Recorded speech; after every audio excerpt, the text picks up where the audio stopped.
Big rescue.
Sunday mga kabafi, kami ng Kinaw River.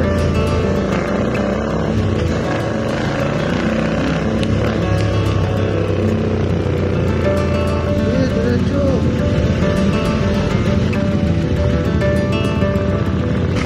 Boss, ito ba yung Kinaw? Papuntang Kinaw. Ano po? Kinaw River. Okay. Ito. Thank you.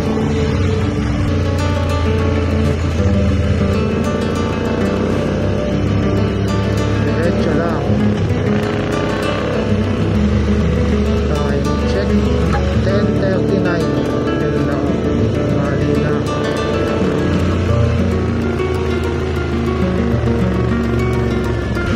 So line up. Grabe.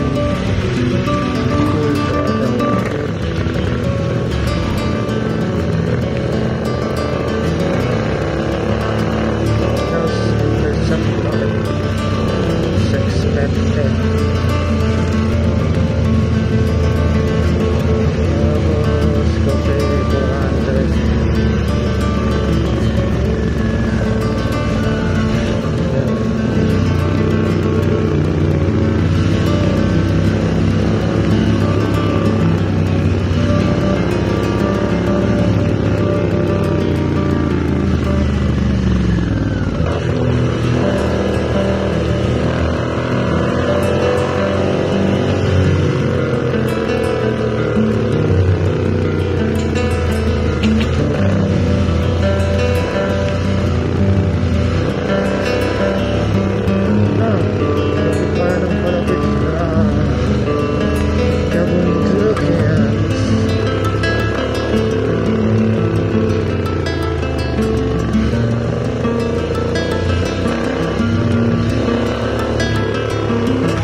bikers na malalakas.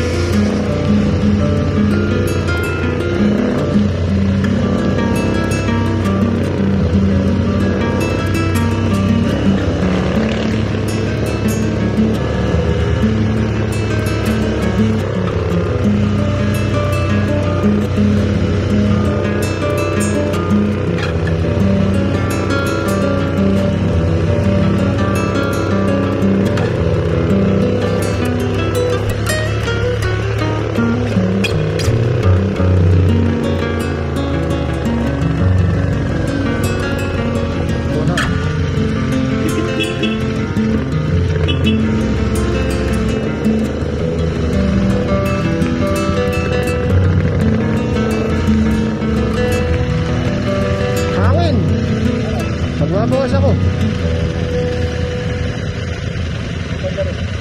Ay, malamig. Yun, papasok na kami papuntang Kinaw. Stay tuned sa mga kaganapan.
Puntos.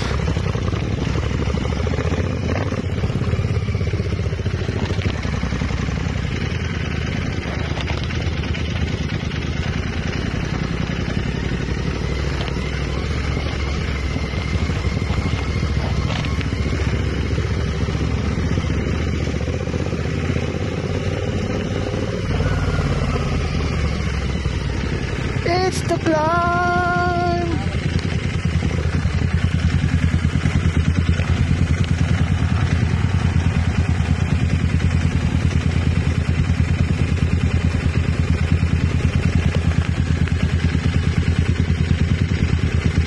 Oh, bitin, bitin.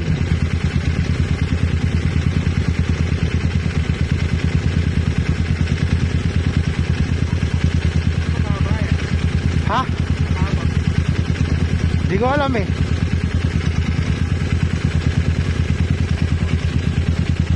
Di ko hanggang dun. Ayun. Okay. Okay.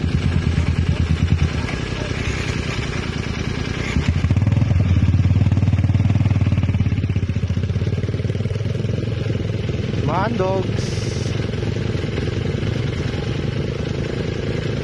Huwag kang clutch.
Ay.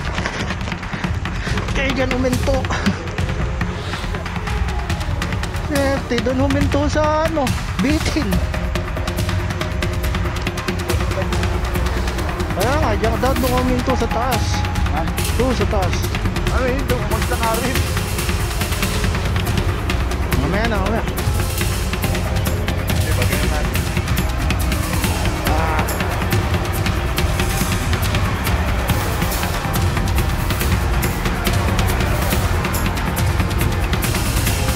Buti na lang yung clutch.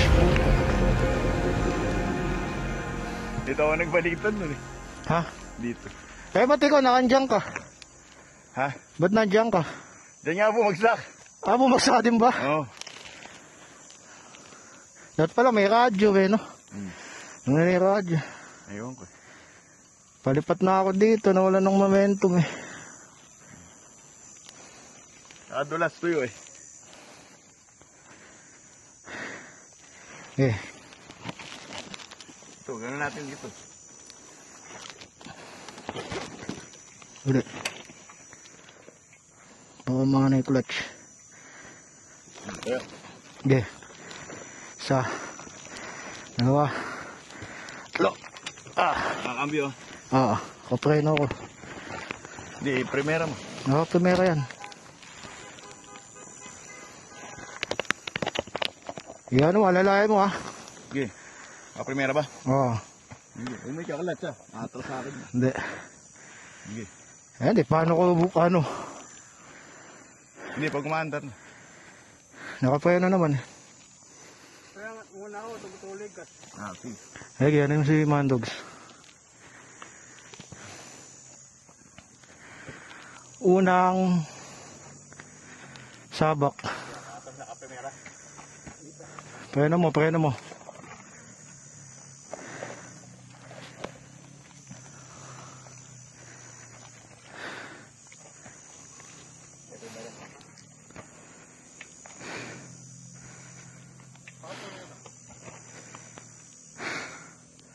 Yan muna. Iakit yun muna. Kasi dito.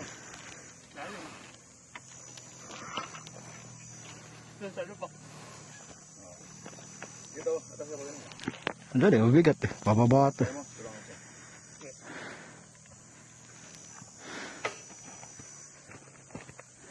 Oo.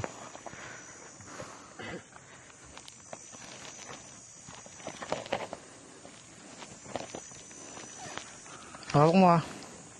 Sige, tandaan.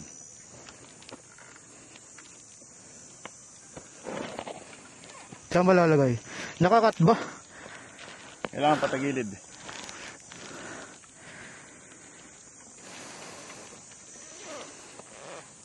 Ayaw madalin doon. Panday mo. Alalayan nyo sa likod. Ha? Alalayan nyo ha? Sige. Dali, sasakay ako. Dali, sasakay ako. Hindi, huwag mo paandarin. Huwag mo sakayan. Paandarin mo lang.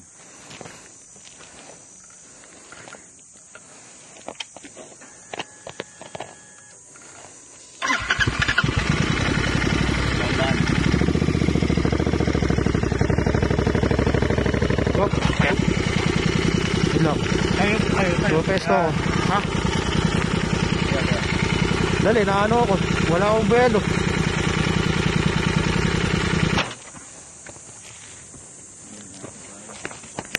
Primera.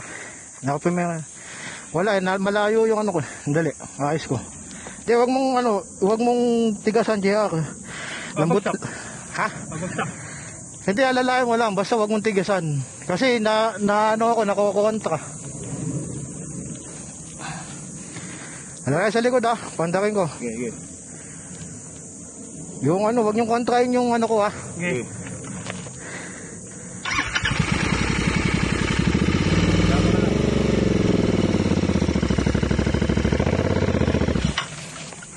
Yan na, lapit na. Nalagay ka dito sa harap. Okay na yun. Oo. Ayun ka ah. Sige.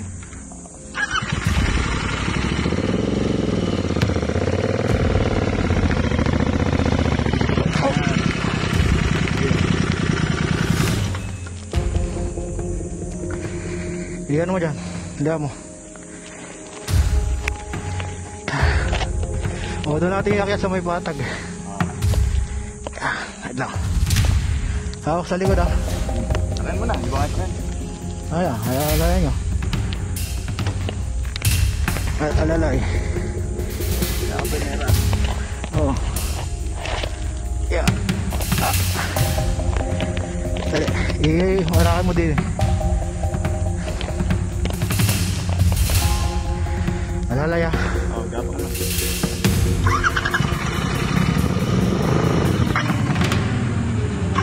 Awal naman.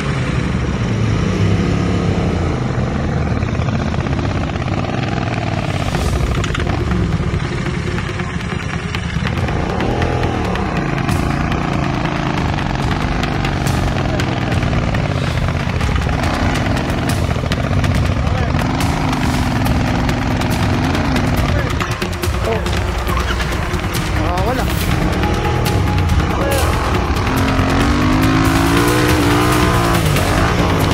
Nakakadats ka. Oo nga. Wala nang ano yun. Masyadong ano. Steve. Ano nyo muna? Tayo nyo muna. Dali. Dali. Pera mo lang. Nakapimera yan. Sige, ball mo lang dito, sa kanan. Oo.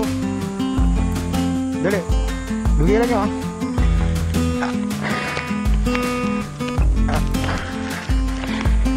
Okay.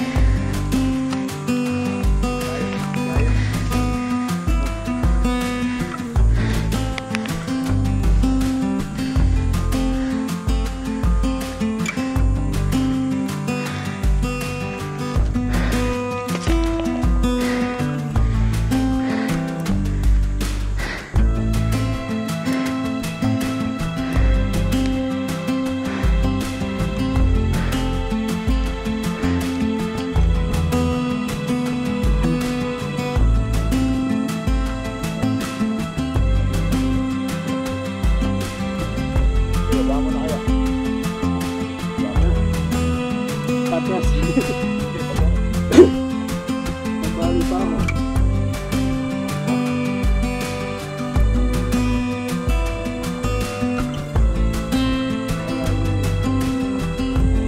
Ganun. Kumati pa ganun.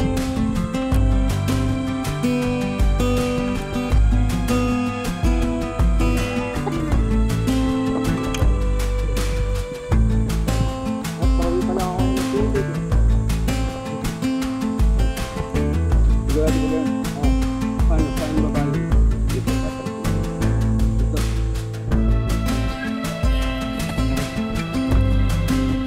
Back to base. Nawala ng clutch. Ito sila kuya.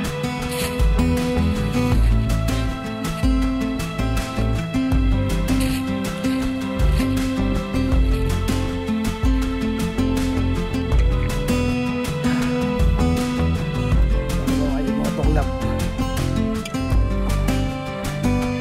Ayan si kuya. Sige ba? Tingnan ko sa baba.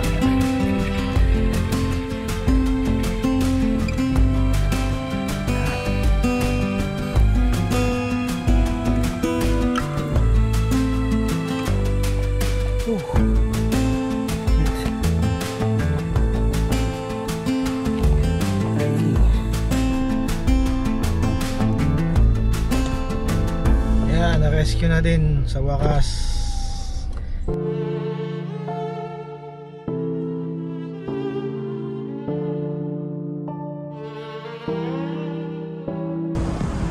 Yan. Kaya talaga umiinay. Sinumpa na lang namin sa team.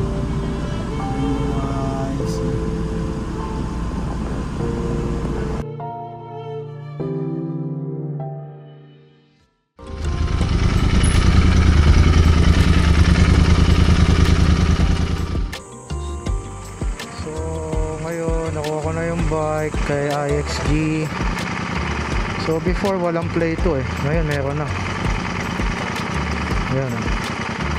Tapos may adjust. Wala ko na rin yung adjustment ko doon sa clutch. to. Dati sagad to. Tapos eto, nakaganon daw siya. So tumutukod pa, naka half clutch. So in-adjust ng one click para maging okay. So bumili din ako ng handlebar kay kanan. I-install na lang namin mamaya. Yan yung stock. Mamaya yung after. Finish pa.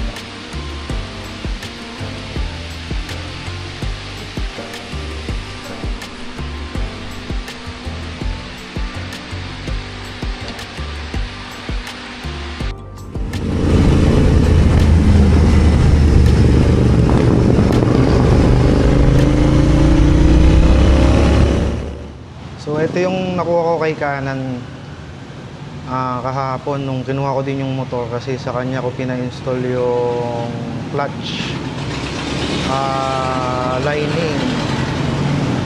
So according to him, so hindi rin niya ma-determine kung ano naging cost, kasi doon sa clutch housing hindi na smooth yung surface, so may mga grooves na, so malalalim na. The clutch wheel has a lot of deep grooves already. This should be smooth here. Now you can see deep grooves, so that is not good. So definitely one of the possible causes na yun yung sumunog ng clutch nung nag-trail kami last Sunday sa papuntang Kinaw.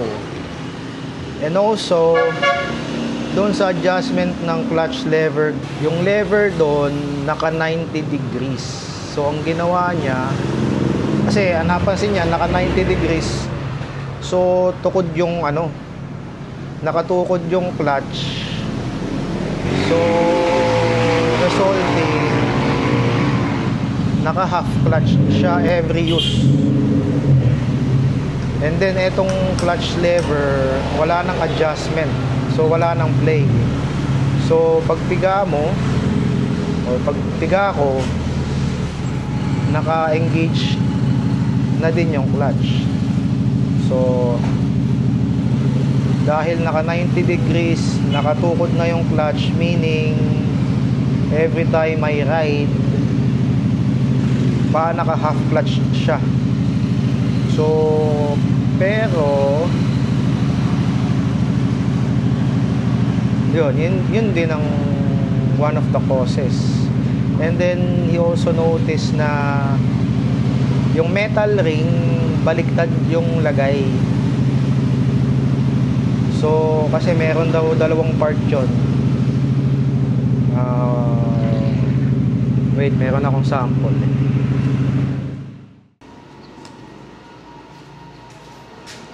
Ayun, ito yung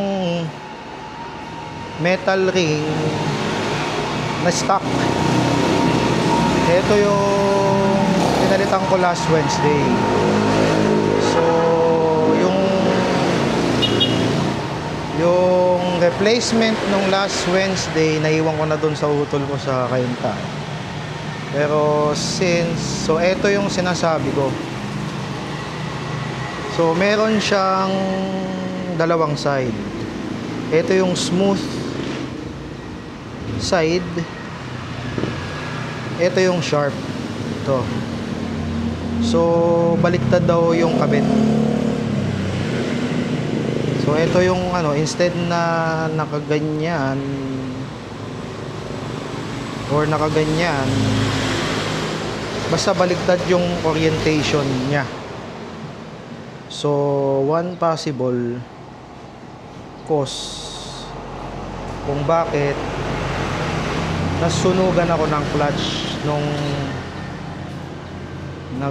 magte-trail sana kami sa Kinaw. So for now, ano muna, observe, pero based doon sa adjustment nung lever, hindi na siya tukod. So hindi na siya naka half clutch while running.